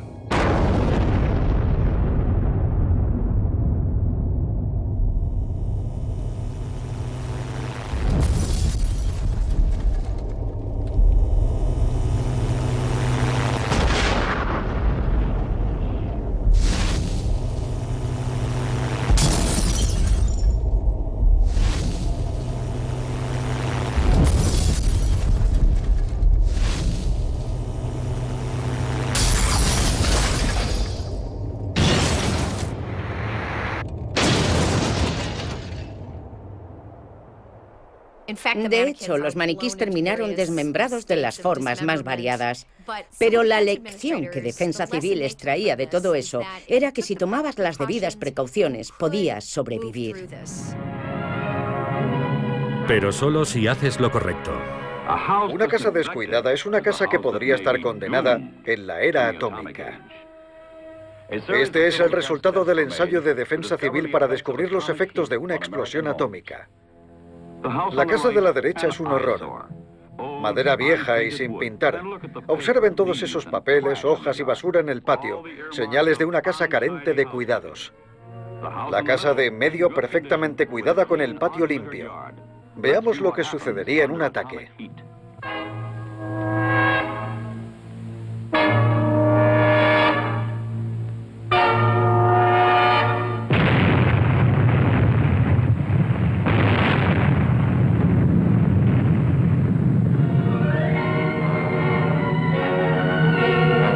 La casa de la derecha es la primera en arder. La basura es la mecha que hace arder la madera seca. La falta de limpieza doméstica ha condenado a esta casa a la destrucción.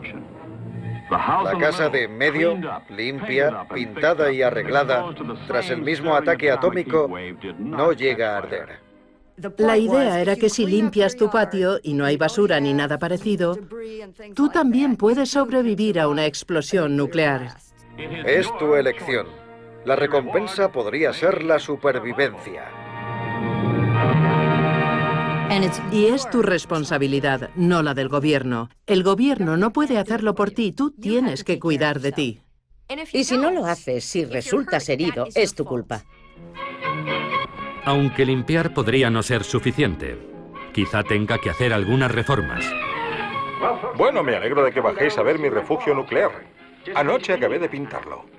Esta habitación puede usarse para otras cosas. Sí, Walt. Puedes usarla como dormitorio de visitas. Supuso el comienzo de un proceso de militarización en el que todo el mundo debía estar preparado. Los techos y muros gruesos protegen de la radiación. Cuanto más gruesos, mejor. La cultura de la preparación. Bien, ya está terminado mi refugio atómico. ¿Qué es en realidad la defensa civil? Es un teatro doméstico con propósitos diplomáticos. La defensa civil reforzaba la idea de que las armas nucleares eran la base de la política exterior americana, y en ese sentido era útil. Aprenderemos a salvar vidas y no os merecerá la pena lanzarnos vuestras bombas. Si nuestro enemigo cree que la sociedad puede sobrevivir, eso significa que nuestra amenaza de usar armas nucleares es más creíble.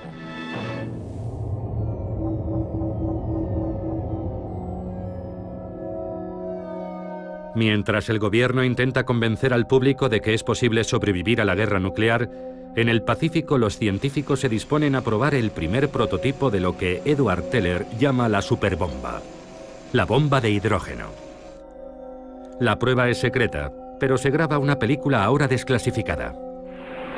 Si todo sale según lo planeado, muy pronto veremos la mayor explosión jamás vista sobre la faz de la Tierra. El artefacto es más un proyecto de feria de ciencia que un arma, y menos una bomba que un edificio. El combustible, hidrógeno líquido, tiene que enfriarse a 400 grados bajo cero, por lo que parte de la bomba es una planta de refrigeración. Todo el complejo pesa más de 70 toneladas, y todo para demostrar que el concepto termonuclear funciona. Esta es la primera prueba a escala real de una bomba de hidrógeno. Si la reacción se produce, entraremos en la era termonuclear. 30 segundos para el lanzamiento. Colóquense las gafas protectoras o gírense. No se quiten las gafas ni miren hasta 10 segundos después del primer fogonazo.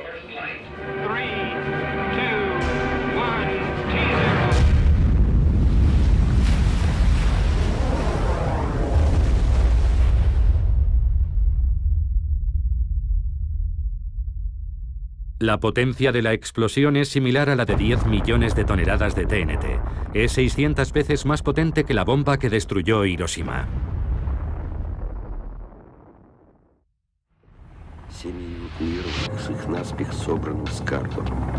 Nueve meses después, los soviéticos detonan su primera bomba de hidrógeno.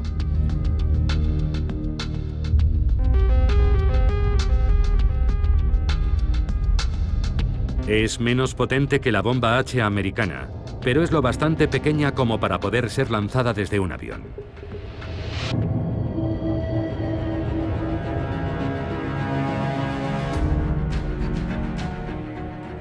La Unión Soviética ha reforzado su control sobre el este de Europa. Ha conseguido la bomba atómica, apoya la guerra en Corea y ahora dispone de una bomba de hidrógeno transportable. Estados Unidos, en plena campaña del Terror Rojo, lanza una cruzada para erradicar a quien se pueda culpar del éxito comunista. En ese clima de miedo y de sospechas, Robert Oppenheimer está a punto de convertirse en el objetivo, la víctima de Louis Strauss. Strauss es horrible, una persona horrible. Es uno de los malvados de esta historia. Strauss solo busca la forma de atacar a Oppenheimer, de humillarlo. Strauss nunca perdonó a Oppenheimer que se opusiera al programa de urgencia para desarrollar la bomba de hidrógeno. Cuando el presidente Eisenhower nombró a Strauss presidente de la Comisión de Energía Atómica, Strauss pudo vengarse. Lo que hizo al tomar posesión fue iniciar un proceso para privar a Oppenheimer de su autorización de seguridad. La comisión convoca una vista. Strauss elige a los jueces y al fiscal y les proporciona informes secretos sobre Oppenheimer que se remontan a los años 30 y recurre al FBI. El FBI intervino el teléfono de Oppenheimer y el teléfono de su abogado, y Strauss pasaba toda esa información al fiscal. Es una farsa de juicio. Investigaron toda su vida paso a paso, error tras error. Algunos lo defienden, otros le atacan. Las mujeres de su vida, su pasado comunista. Y Oppenheimer se encogía, encogía y encogía sentado en aquel duro banquillo, en aquella audiencia de seguridad. El momento de la verdad llega cuando le preguntan a Edward Teller, ¿cree que Oppenheimer es un riesgo para la seguridad? Y Teller, muy inteligentemente, no dijo sí, lo creo. Lo que dijo fue, me sentiría mucho más seguro si el gobierno nunca más volviera a pedir consejo a Oppenheimer. Y aquello fue el tiro de gracia.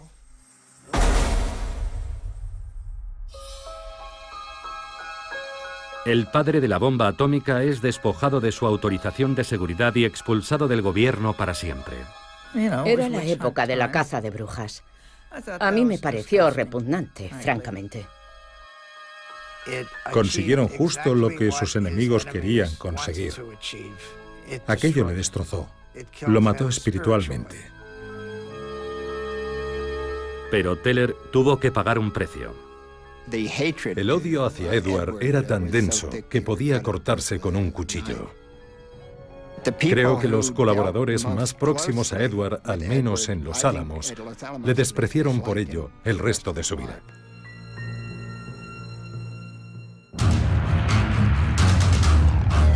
Mientras perseguía a Oppenheimer, en el Pacífico, la CEA realiza otra prueba. La primera bomba H móvil americana. Si funcionaba, sería un arma termonuclear arrojable.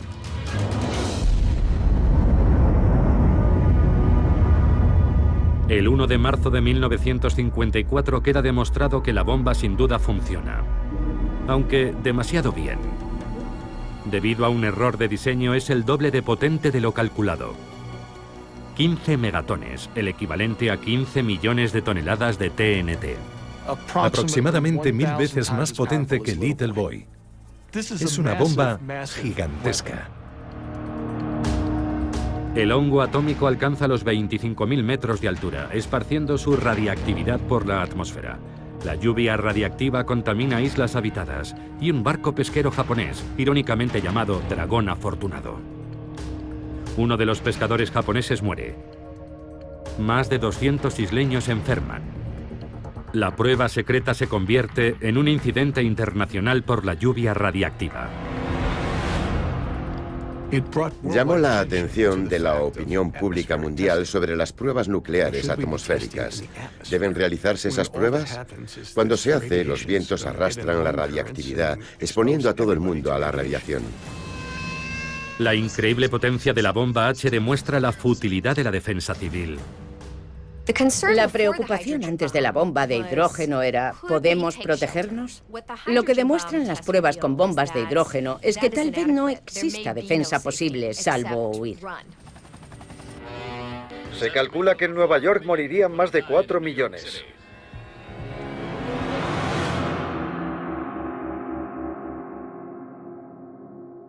Si sobrevivir a la bomba H soviética es imposible, la única opción es disuadirlos para que no ataquen los primeros. El presidente Eisenhower crea una nueva política. Cualquier agresión soviética se responderá con una fulminante represalia masiva nuclear ejecutada por el Mando Aéreo Estratégico, el SAC. La Fuerza Aérea mantiene a sus bombarderos volando las 24 horas listos para actuar contra objetivos específicos. El SAC está dirigido por Curtis LeMay. LeMay se da cuenta de que la bomba ha cambiado la guerra para siempre. LeMay comprendió enseguida que las guerras durarían días o incluso horas, y que la anticipación era vital. LeMay planea un primer ataque masivo sobre la Unión Soviética al que llamó golpe de gracia. Listos para actuar en cualquier momento, sus equipos realizan simulacros constantes.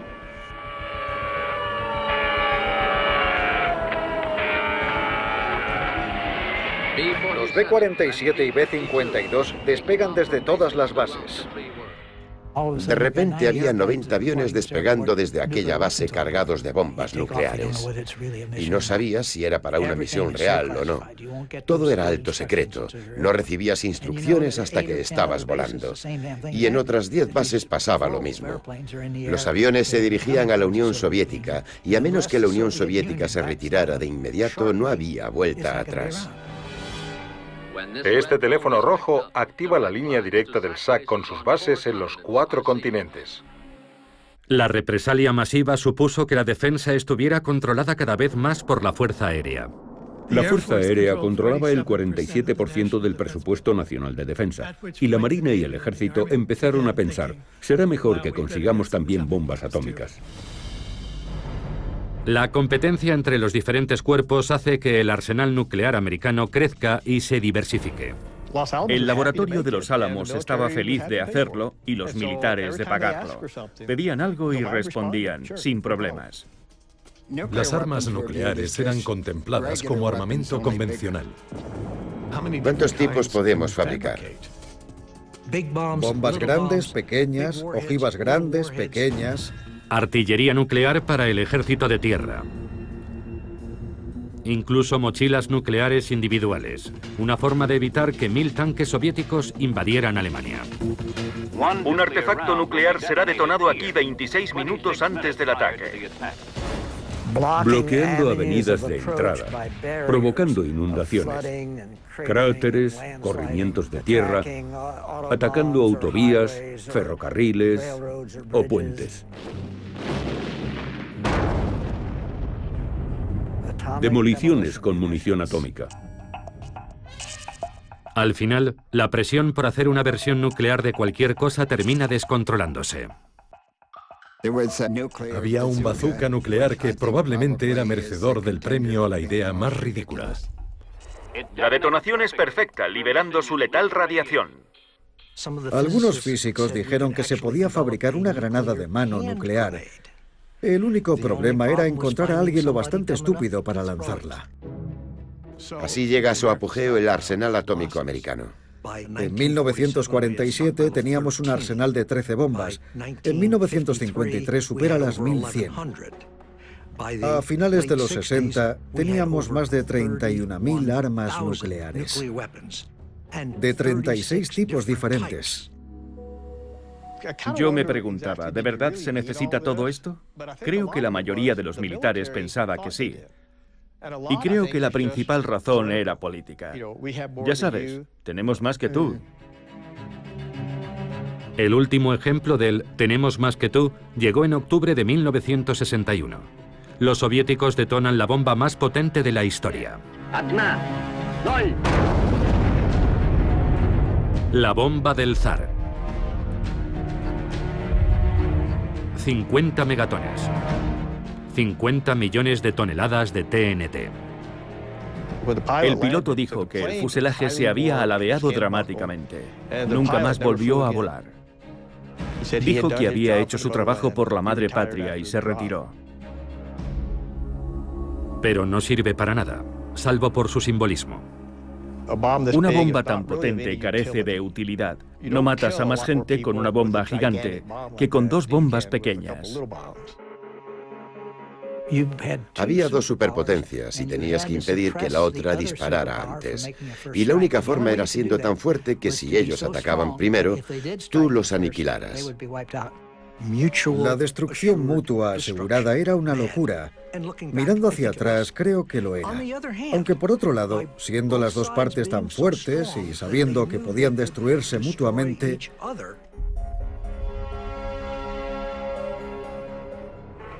se mantuvo la paz. Hasta que estuvo a punto de romperse. En octubre de 1962, el líder soviético Nikita Khrushchev ve la oportunidad de asestar un audaz golpe en el patio trasero de Estados Unidos. Khrushchev decide desplegar misiles en Cuba para alterar el equilibrio de poder. Todavía hoy siguen apareciendo nuevos detalles sobre el juego estratégico de Khrushchev. Aún no conocemos todos los detalles, pero no eran solo los misiles. Los soviéticos planeaban crear una enorme base militar en Cuba, la base militar soviética más grande del mundo.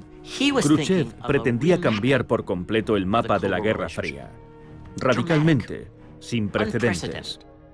Pero para lograrlo, Khrushchev tenía que hacerlo en secreto. Si Estados Unidos descubría que los misiles iban a Cuba, se lo impediría. Y casi lo consigue.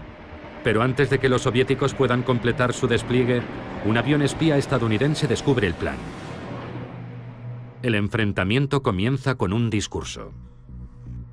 Eran casi las 9 de la noche cuando anunciaron que el presidente iba a dirigirse a la nación. Buenas noches, conciudadanos. Este gobierno ha mantenido la más estrecha vigilancia sobre el despliegue militar soviético en la isla de Cuba. Y mi padre me dijo, creo que han descubierto los misiles. El despliegue de una serie de misiles ofensivos se prepara ahora en esa isla prisionera. Los soviéticos estaban muy preocupados porque esperaban que Kennedy anunciara no solo el bloqueo, sino también la invasión de Cuba. La posibilidad de una auténtica guerra nuclear era muy alta. Y suponía el fin del mundo. Será nuestra política considerar cualquier ataque nuclear lanzado desde Cuba contra cualquier nación en el hemisferio occidental como un ataque contra Estados Unidos merecedor de una respuesta contundente contra la Unión Soviética. Una respuesta contundente de represalia contra la Unión Soviética. Yo sabía lo que eso significaba y cuáles serían sus consecuencias. Consideramos bombardearos con armas atómicas. Ver al presidente de Estados Unidos en la televisión nacional diciéndole al mundo que eso podía pasar capta la atención del público. En la sede de Naciones Unidas, la crisis cubana es el único tema de discusión. El problema al que se enfrenta el Consejo de Seguridad es grave. Mientras Kennedy piensa en invadir Cuba, telefonea al expresidente y general Dwight Eisenhower en busca de consejo. General, ¿qué posibilidad hay de que disparen esas cosas si invadimos Cuba? No creo que lo hagan. ¿No lo cree? ¿Entonces correría ese riesgo? Algo podría hacer que esa gente disparara, pero no creo que sea eso. Ya. Bien. Pero yo siempre diría, mantenga a su gente muy alerta. Sí. Está bien. Kennedy no tenía ni idea de que las armas tácticas nucleares ya estaban en Cuba. Los rusos pensaban, bueno, si los americanos invaden Cuba, entonces tendremos que usar nuestras armas tácticas nucleares para rechazarlos. Puede incluso que armas nucleares de alcance medio. Los oficiales de misiles en Cuba tenían la autorización de la Unión Soviética para lanzar sus misiles antes que permitir que los destruyeran. Imaginemos que los marines desembarcan en las playas de Cuba y son recibidos con una lluvia de armas tácticas nucleares.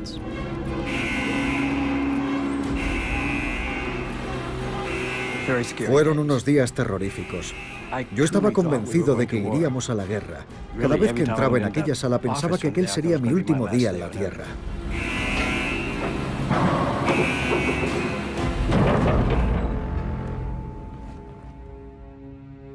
Al final, tanto Kennedy como Khrushchev miraron fijamente al abismo nuclear y dieron un paso atrás.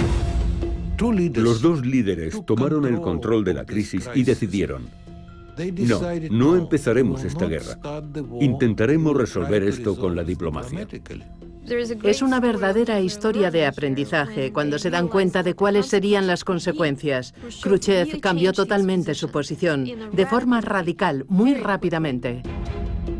Khrushchev retira los misiles. A cambio, Kennedy accede a retirar en secreto los misiles desplegados en las fronteras con la Unión Soviética. La crisis de los misiles de Cuba fue un momento mucho más crítico de lo que la gente cree actualmente. Los dos lados se comportaron de una forma temeraria, muy temeraria. Pero cuando vieron el peligro real, ambos hicieron concesiones y fueron muy razonables. Puede decirse incluso que con la crisis de los misiles comenzó el proceso de control de armas.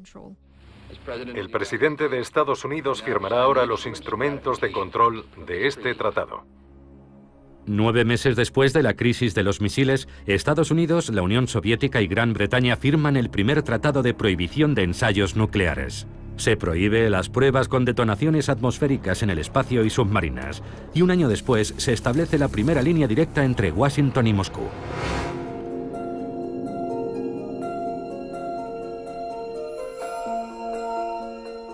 Pero incluso antes de la crisis de los misiles, las protestas habían aumentado, a menudo encabezadas por mujeres.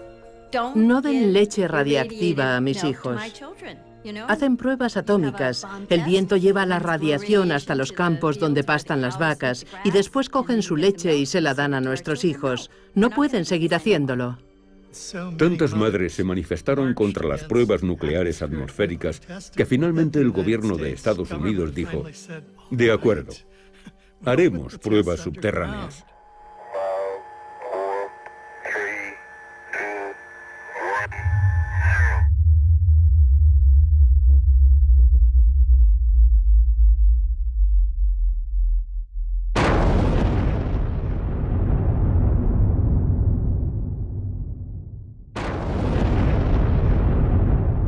Las pruebas nucleares subterráneas mostraban el uso potencial de la bomba para cambiar el paisaje masivamente.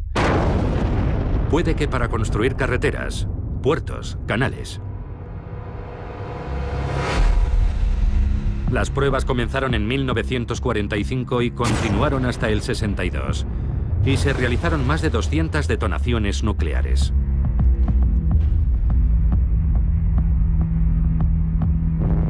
Ya subterráneas, se realizaron 800 pruebas más, hasta que en 1992 Estados Unidos decide terminar con todas las pruebas.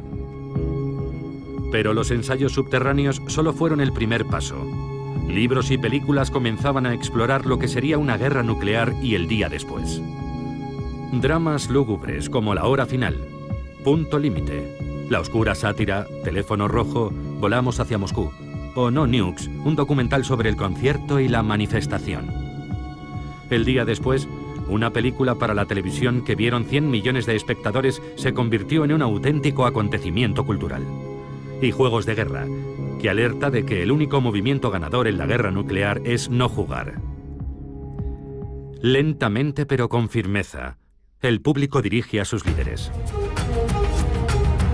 Lo que comenzó en 1963 con el primer tratado de prohibición de ensayos nucleares condujo a otros acuerdos, intentos de frenar la escalada de armas nucleares.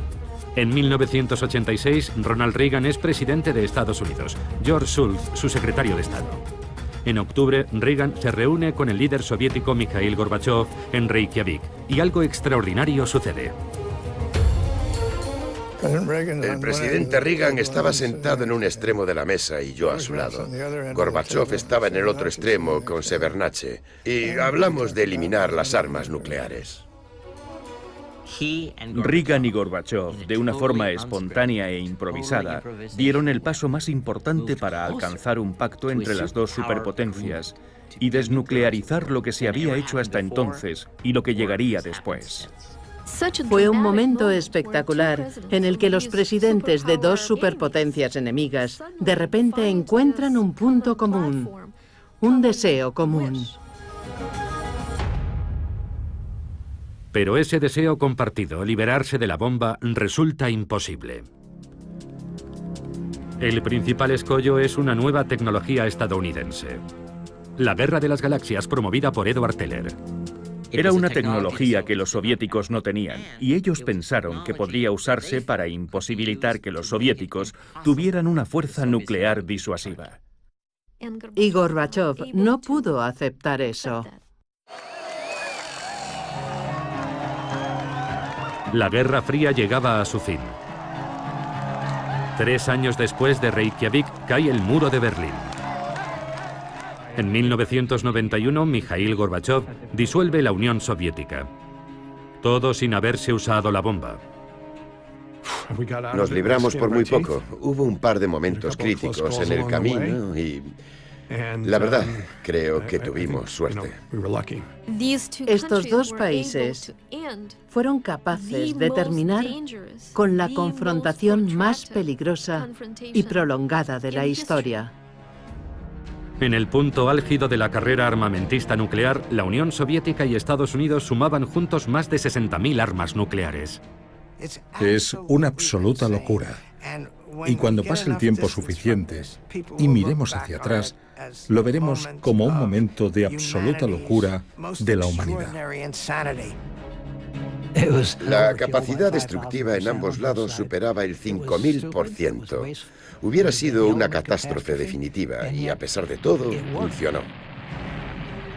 La bomba es lo que hace que todo este ciclo, la Guerra Fría, no se convierta en una guerra abierta. Sin la bomba, en algún momento habría estallado la guerra. El legado de la bomba fue que realmente cambió la naturaleza de la política global. Las reglas cambiaron por completo. La bomba obligó a los políticos a comprender que no se podía ganar la guerra. Porque si empezabas la guerra, podías perder más de lo que podías ganar. Hoy, además de Estados Unidos y Rusia, 6 naciones más tienen la bomba, además de Sudáfrica, que la tuvo y renunció a ella, e Israel, que no ha confirmado ni negado tenerla. No tenemos control sobre ellas ni sobre lo que pueden hacer con ellas. Los más alarmantes son India y Pakistán. Algunos expertos creen que una guerra nuclear, incluso limitada entre India y Pakistán, sería catastrófica para todos.